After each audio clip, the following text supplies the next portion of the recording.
Hey hello welcome to സൂത്തിങ്കർ. നമ്മൾ പറഞ്ഞുകൊണ്ടിരിക്കുന്ന എവല്യൂഷനെ കുറിച്ചാണ്. ലമാർക്കിസം, കഴുത്തിന് നീളം കുറഞ്ഞ ഒരു ഓർഗനിസം കഴുത്തിന് നീളം വന്നപ്പോൾ ജിറാഫായി മാറി. അംഗീകരിക്കാൻ പറ്റുമോ? ബുദ്ധിമുട്ടാണ്. പക്ഷേ അംഗീകരിക്കേണ്ടി വരും. കാരണം ഓഗസ്റ്റ് വീസ്മാൻ അതിനെ ഡിസ്പ്രൂവ് ചെയ്തെങ്കിലും അതിനെ അങ്ങനെ വിടാൻ ചില സയൻറ്റിസ്റ്റുകൾ ഉദ്ദേശിച്ചിട്ടില്ലായിരുന്നു. നിയോ ലമാർക്കിസം, ലമാർക്ക് പറഞ്ഞ ഈ ഒരു എക്സ്പെരിമെൻറ്റിന്, ഈ ഒരു തിയറിക്ക് ശേഷം പുതിയ കുറേ സയൻറ്റിസ്റ്റുകൾ അതിനെ കുറച്ച് സപ്പോർട്ടീവ് സയൻറ്റിഫിക് എവിഡൻസുമായിട്ട് വന്നു. അവർ പറയുന്നു ചിലപ്പോൾ ചില എൻവയോൺമെൻറ്റിലെ മാറ്റങ്ങൾ ജേം സെൽസിനെ, അതായത് ഗമേറ്റ്സിനെ, സ്പേമിനെ, എഗ്ഗിനെ ഇൻഫ്ലുവൻസ് ചെയ്യാൻ സാധ്യതയുണ്ട്.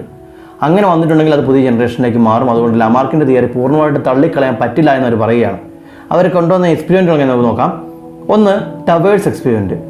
അദ്ദേഹം ചെയ്യുന്നത് വെച്ചിട്ടുണ്ടെങ്കിൽ പൊട്ടറ്റോ ബീറ്റിൽ, ഒരുതരം ബീറ്റിലാണ്.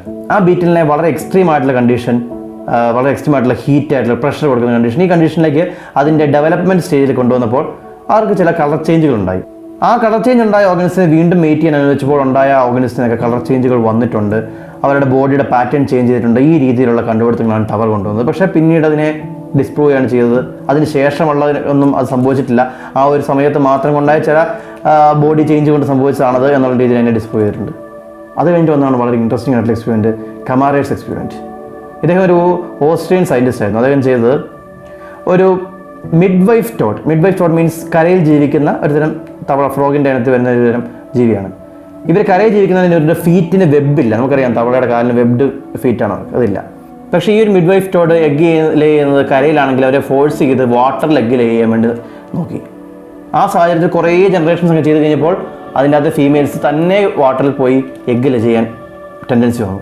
അത് മാത്രമല്ല, അങ്ങനെ ഉണ്ടാകുന്ന ഓസ്പ്രിങ്സിൽ വെബ്ഡ് ഫീറ്റ് ഡെവലപ്പ് ആവാൻ തുടങ്ങി. അതായത് അവരുടെ ന്യൂപ്പേറ്റൽ പാഡ്, അതായത് തവളയുടെ ഫോർലിമിൻ്റെ പുറകിൽ ഒരു ചെറിയ തടിപ്പുണ്ടാവും. ആ തടിപ്പ് വലുതായി ഒരു പാഡ് പോലെ ഡെവലപ്പ് ആവാൻ തുടങ്ങിയിട്ടുണ്ട്. കരയിൽ ജീവിക്കുന്ന തവളയാണ്, അവർക്ക് വെബില്ല, പക്ഷേ അങ്ങനെ ഡെവലപ്പ് ആവുന്നുണ്ട് പുതിയ ഓസ്പ്രിങ്സിൽ.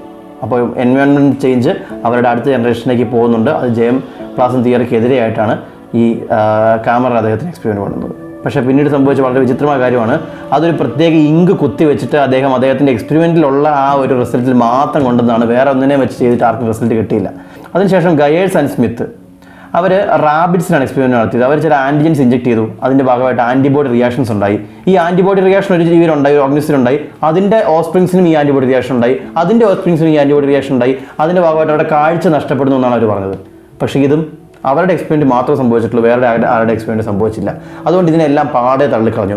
അങ്ങനെ ലമാർക്കിൻ്റെ കണ്ടുപിടുത്തങ്ങൾ, അതിനുശേഷം ഇപ്പോൾ ഇവർ കൊണ്ടുവന്ന ഈ രീതിയിലുള്ള സയൻറ്റിസ്റ്റുകൾ പറഞ്ഞ നിയോ ലമാർക്കിസ്റ്റ് ആയിട്ടുള്ള ചിന്താഗതികൾ, ഇവരെ കംപ്ലീറ്റ്ലായിട്ട് സയൻറ്റിഫിക് ആകാൻ തള്ളിക്കളഞ്ഞു. അപ്പോഴാണ് ചാൾസ് ഡാർവിൻ്റെ വരവ് with his theory of natural selection.